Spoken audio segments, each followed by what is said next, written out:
Alright guys, so this is going to be a short video going over the idea of capacitance.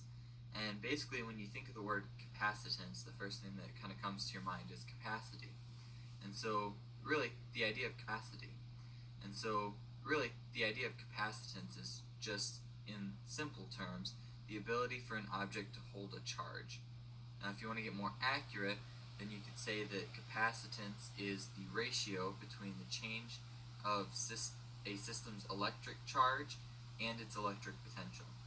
And that's basically just a fancy way of saying that when the amount of charge in a system increases, it gets more electric potential until eventually it can't hold anymore. And that is when, if you think about a capacitor, that's when the capacitor is drained, is once that electric potential is released. And so one of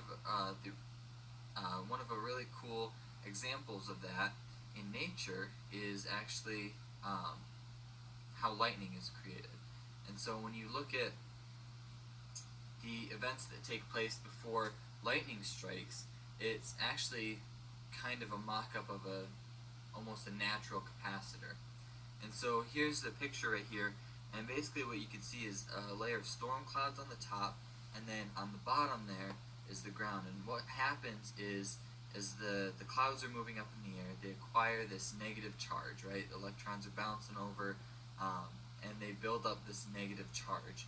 And so what happens is it kind of acts like a plate of a capacitor, and it almost induces a positive charge on the ground below it. And so all the negative electrons in the ground, of course the ground is remaining electrically neutral, but all of the negative charges are getting repelled and pushed down further away from the clouds, while the positive charges are remaining at the surface. And so you have that positive charge at the surface and the negative charge in the clouds that are kind of acting like that capacitor. In the space in between them, you have almost that permittivity of empty space, or in a capacitor that would be known as like the dielectric material. So that's the material that's not insulating in between the two capacitor plates.